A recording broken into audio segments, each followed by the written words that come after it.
ಮುಳಬಾಗಿಲು ತಾಲೂಕು ಮುಳಬಾಗಿಲು ಶಾಖೆಯ ಭಾರತ ಸೇವಾದಳ ಇದರಿಂದ ಏನು ಇವತ್ತಿನ ಸಮಾರಂಭದ ಕಾರ್ಯಕ್ರಮವನ್ನು ಹಮ್ಮಿಕೊಂಡಿದೆ. ಭಾರತ ಸೇವಾದಳ ಅಂದರೆ ಅದರಲ್ಲೇ ಅರ್ಥ ಇದೆ. ಸೇವಾದಳ ಸೇವೆ ಮನೋಭಾವ ಇರ್ತಕ್ಕಂಥ ಮತ್ತು ಸೇವೆಗಾಗಿ ಬಾಳು. ಯಾವುದೇ ಒಂದು ನಮ್ಮ ಮನುಷ್ಯ ನಾವು ಒಂದು ಜೀವನ ಇದು ಮಾಡಬೇಕಾದ್ರೆ ನಾವು ಏನು ಮಾಡಿದ್ದೀವಿ ಸೇವೆ ಅಂತ ಒಂದು ಭಾರತ ಸೇವಾದಳ ಒಂದು ಕಾರ್ಯಕ್ರಮ. ಯಾವುದೇ ಒಂದು ಪಕ್ಷ ರಾಜಕೀಯ ಅದಕ್ಕೆ ಸೇವಾದಳದಲ್ಲ, ಎಲ್ಲ ಕೂಡ ಸರ್ವಧರ್ಮ ಎಲ್ಲ ಜಾತಿ ಗೀತಿ ಎಲ್ಲ ಇರ್ತಕ್ಕಂಥ ಒಂದು ಭಾರತ ಸೇವಾದಳದ ಕಾರ್ಯಕ್ರಮವನ್ನು ನಮ್ಮ ಮುಳಬಾಗಿಲು ತಾಲೂಕಿನ ಸೇವಾದಳ ಸಮಿತಿಯಿಂದ ಹಮ್ಮಿಕೊಂಡಿದ್ದು ಎಲ್ಲರೂ ಕೂಡ ಆಗಮಿಸಿದ್ದಾರೆ. ಈ ಸೇವಾದಳದ ಸಮಾರಂಭದ ಅಧ್ಯಕ್ಷರು ಹಾಗೂ ಈ ತಾಲೂಕಿನ ಅಧ್ಯಕ್ಷರು ಈ ಸಮಾರಂಭಕ್ಕೆ ಅಧ್ಯಕ್ಷ ವಹಿಸಿದ್ದಾರೆ. ಅವರಿಗೆ ನಮ್ಮೆಲ್ಲರ ಪರವಾಗಿ ವೇಣುಗೋಪಾಲ್ರವರು ಅವರಿಗೆ ನಮ್ಮ ಎಲ್ಲರ ಪರವಾಗಿ ಸ್ವಾಗತವನ್ನು ಬಯಸುತ್ತಿದ್ದೇವೆ.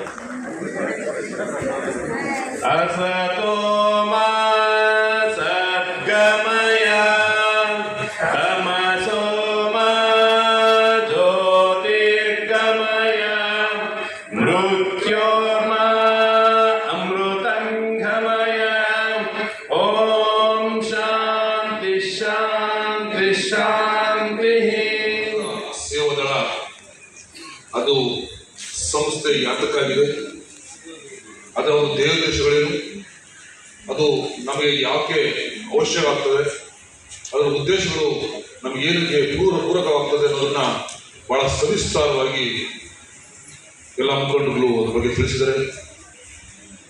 ಮುಂದುವರೆದು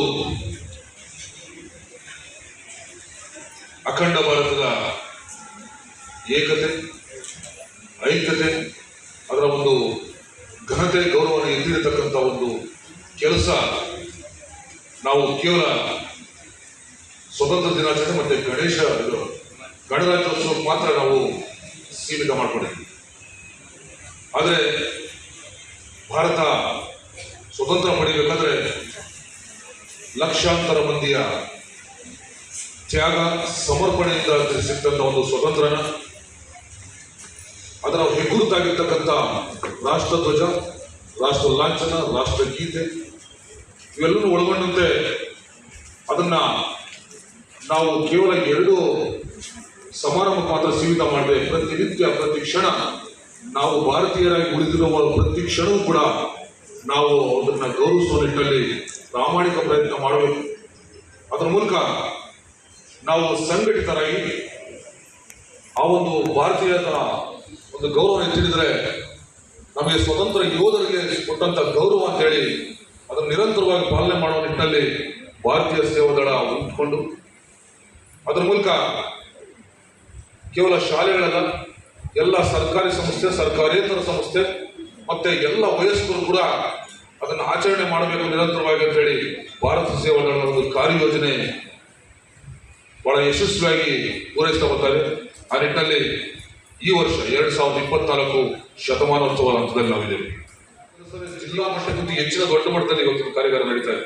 ಅದಕ್ಕೆ ಕಾರಣಕರ್ತರಾದಂಥ ಕಾರ್ಯದರ್ಶಿಯಾದ ಜಗನ್ನಾಥರ ಆದಿಯಾಗಿ PS ವೇಣುಗೋಪಾಲರ ಆದಿಯಾಗಿ ಎಲ್ಲರೂ ಕೂಡ ನಾನು ಈ ಸಮಯದಲ್ಲಿ ಅಭಿನಂದನೆ ಧನ್ಯವಾದ ತಿಳಿಸಲು ಇಷ್ಟಪಡ್ತೇನೆ.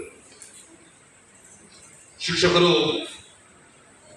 ತಾವು ಜೀವಂತವಾಗಿರುವವರೆಗೂ ಕೂಡ ಗುರುಗಳೇ ಆಗಿರ್ತೀರಿ, ನಿಮ್ಗೆ ನಿವೃತ್ತಿ ಅಂತಿಲ್ಲ, ನಿವೃತ್ತಿ ದೈಹಿಕವಾಗಿ ಕೂಡ ಮಾನಸಿಕವಾಗಿ ಮತ್ತೆ ನಮ್ಮ ಒಂದು ಹೃದಯಪೂರ್ವಕ ಹೇಳೋದಾದ್ರೆ ತಾವು ಜನಸಾಮಾನ್ಯ ಪ್ರತಿಯೊಬ್ಬ ಒಂದು ವಿದ್ಯಾರ್ಥಿ ಕೂಡ ತಾವು ಗುರುಗಳಾಗಿ ನಿರಂತರವಾಗಿರ್ತೀರಿ. ಏನು ದಿವಸ ಭಾರತ ಸೇವಾದಳದ ಒಂದು ಕಾರ್ಯಯೋಜನೆಗಳಿದ್ದಾವೆ. ಒಂದು ಭಾರತದ ಧ್ವಜನ ಹೇಗೆ ನಾವು ಆರಿಸ್ಬೇಕು, ಅದರ ರಾಷ್ಟ್ರಗೀತೆನ ಯಾವ ರೀತಿ ಆಡಬೇಕು, ಮತ್ತೆ ಲಾಂಛನ ಬಗ್ಗೆ ನಾವು ಯಾವ ರೀತಿ ಗೌರವಿಸ್ಬೇಕು ಅನ್ನೋದನ್ನ ನಾವು ಈ ಸಮಯದಲ್ಲಿ ನಾವು ಈ ಕಾರ್ಯಕ್ರಮದಲ್ಲಿ ತಿಳ್ಕೊಂಡು ನಮ್ಮ ಮಕ್ಕಳಿಗೆ ಅಂದರೆ ಶಾಲಾ ಮಕ್ಕಳಿಗಾಗಿರ್ಬೋದು ಮತ್ತೆ ಮುಂದೆ ಬರ್ತಕ್ಕಂಥ ಆ ಪೀಳಿಗೆಗೆ ನಾವು ಆ ಒಂದು ವಿಚಾರಗಳನ್ನ ನಿರಂತರವಾಗಿ ವರ್ಗಾಯಿಸೋದ್ರ ಮೂಲಕ ನಾವು ಸ್ವತಂತ್ರನ ಪ್ರತಿನಿತ್ಯ ಸಂಭ್ರಮಿಸಬೇಕು. ಅದನ್ನು ಆಚರಣೆ ಮಾಡೋ ನಿಟ್ಟಿನಲ್ಲಿ ನಾವು ಕೂಡ ಒಗ್ಗಟ್ಟಾಗಿ ಕೆಲಸ ಮಾಡ್ತಕ್ಕಂಥ ಅವಶ್ಯಕತೆ ತುಂಬ ಇದೆ.